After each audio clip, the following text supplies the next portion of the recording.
జై శ్రీ గణేష.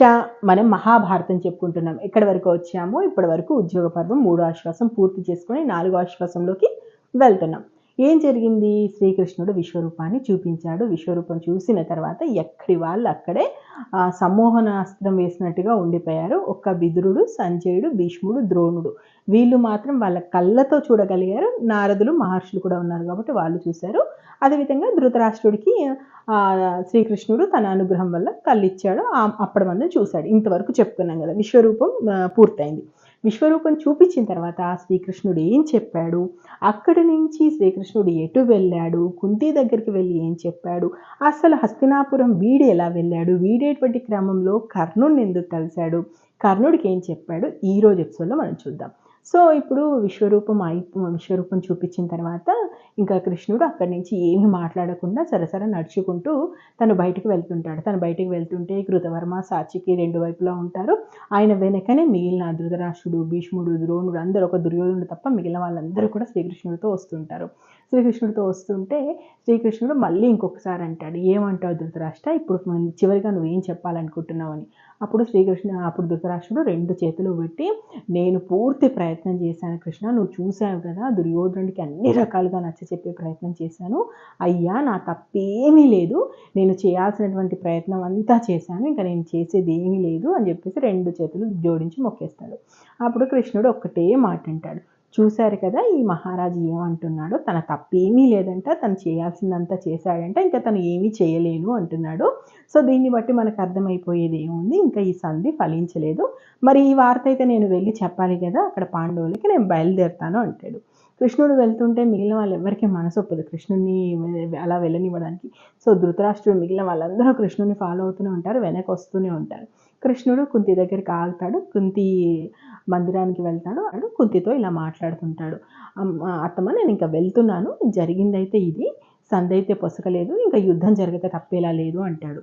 దానికి కుంతి ఒకే మాట అంటది, అసలు భీమార్జునులేంటి అన్నీ మర్చిపోయి సంధికి రావడం ఏంటి, తన భార్యకు జరిగిన అవమానాన్ని అలా ఎలా మర్చిపోతారు వాళ్ళు సంధికి పంపించడం ఏంటి, మీ అంతటి వాడి సంధికి రావడం ఏంటి, మీ కర్మ నా కర్మ కాకపోతే ఇంత దిగజారి వచ్చిన తర్వాత కూడా దుర్యోధనుడు బెట్టు చేయడం ఏంటి, ఇంతకన్నా ఇంకా మూర్ఖత్వం అయితే ఇంకొకటి లేదు, ఆ దుర్యోధను ఇంకా ఎవ్వరూ బాగా చేయలేరు.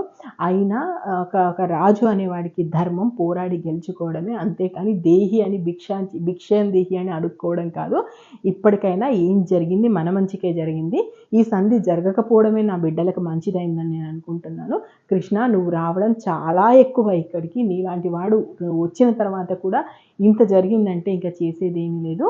నేను ఒక్కటే చెప్తున్నాను, నా బిడ్డలను యుద్ధం చేసి, అంటే వాళ్ళ ధర్మం ప్రకారం, క్షత్రియ ధర్మం ప్రకారము వాళ్ళు న్యాయంగా ధర్మంగా వాళ్ళకి కావాల్సిందేదో వాళ్ళని గెలుచుకోండి, ఇంకా ఇలాంటి రాయభారాలకు మాత్రం ఇక మీద తావివద్దని చెప్పమని చెప్పేసి నా మాటగా చెప్పు అంటది. సో ఫైనల్గా కుంతి ఇంకా యుద్ధం చేయండి, యుద్ధంలోనే గెలవండి, ఇలాంటి రాయబారాలు శాంతి సందేశాలు ఇంకా వద్దు అని చెప్తుంది కుంతి.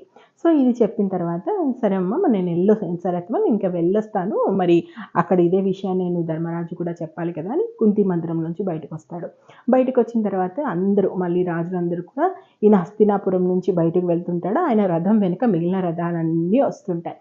నిజానికి ముందు కృతవర్మకు చెప్తాడు, కృతవర్మ ఇంకా నువ్వు ఆగిపోయి ఇక్కడ అని చెప్పేసి. కొంచెం ముందుకు వచ్చిన తర్వాత ధృతరాష్ట్రుడికి చెప్తాడు, ఇంకా నేను వెళ్తాను మీరు ఆగిపోని. సో వీళ్ళందరి మధ్యలోనే కర్ణుని దగ్గరికి పిలుచుకుంటాడు కృష్ణుడు. ఏమో కర్ణ రా, నువ్వన్న నన్ను కనీసం హస్తినాపురం బయట దాకా పంపించేదు, వాళ్ళందరూ ఎందుకులే అని చెప్పేసి కర్ణుని చనువుగా తన కుడి భుజం రెక్కెలా పట్టుకొని, కుడి భుజం చెయ్యి పట్టుకొని చనువుగా తన రథంలోకి లాక్కుంటాడు. ఇది అందరూ చూస్తుండే కానీ మామూలుగా మనకు సినిమాల్లో సీరియల్లో చూపించినట్టు ఏదో కృష్ణుడు వెళ్ళేసి కర్ణుడితో మాట్లాడి కర్ణుడికి జన్మరహస్యం చెప్తానంటే అలా ఏమీ కాదు. ఎప్పుడైతే రాయబారం విఫలమైందో కుంతితో మాట్లాడి ఇంకా యుద్ధమే అన్న తర్వాతనే అందరూ ఉండగానే నన్ను అంటే పంపిద్దురా, చివరి వరకు నువ్వు వచ్చి హస్తినాపురం బయట వరకు నన్ను పంపించడానికి రా అని చెప్పేసి చనువుగా కర్ణుడిని తన రథంలోకి ఎక్కించుకుంటాడు. మరి ఇలా కృష్ణుడు ఓవైపు కర్ణుని తీసుకెళ్తున్నాడు గదా! అక్కడికి మళ్ళీ మిగిలిన ధృతరాష్ట్రుడు వీళ్ళందరూ మళ్ళీ కౌరవ సభకెళ్లారు గదా! అక్కడికి వెళ్ళాక ద్రోణుడు, భీష్ముడు అందరూ ఒకటే మాట చెప్తారు దుర్యోధనుడితో. "అయ్యిందేదో అయ్యింది. ఇప్పటికైనా సరే వెంటనే నువ్వు వెళ్ళు. కృష్ణుడు పాండవుల్ని చేరడానికంటే ముందే నువ్వు పాండవుల దగ్గరికి వెళ్ళిపో. ధర్మరాజు కాళ్ళ మీద పడిపోయిన ఈ యుద్ధాన్ని ఆపు. ఇక నీ చావుని ఎవ్వరూ ఆపలేరు లేకుంటే" అంటాడు. దానికి దుర్యోధనుడు యథాప్రకారం ఒకటే మాట అంటాడు. ఏం జరిగితే అది జరిగింది. నేనైతే పాండవుల దగ్గరికి వెళ్ళేది లేదు. పాండవులకి అర్ధరాజ్యం కాదు కదా, 5 ఊర్లు కాదు కదా, సూదిమనం మోపేంత స్థలం ఇచ్చేదే లేదు. నా నిర్ణయంలో మార్పు లేదు అంటాడు. ఇక మరి ఇప్పుడు అటు కర్ణుడిని తీసుకెళ్తున్నాడు కదా శ్రీకృష్ణుడు.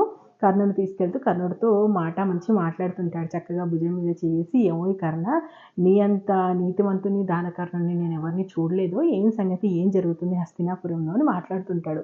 ఇది మాట్లాడుతుంటే కర్ణుడికి వింతగా అనిపిస్తది. ఏంటి కృష్ణుడు ఏంటి నాతో ఇంత చనువుగా మాట్లాడుతున్నాడు అని. మరి అసలు కృష్ణుడు కర్ణుడితో ఏం మాట్లాడాడు? కర్ణుడికి జన్మ రహస్యం ఎలా చెప్పాడు? చెప్పిన తర్వాత ఏం జరిగిందనేది మనం రానున్న ఎపిసోడ్స్‌లో చూద్దాం. నేను మహాభారతం ఉన్నది ఉన్నట్టుగా చెప్తున్నాను. మీకు నచ్చితే ఆశీర్వదించండి. Thank you. జై హింద్.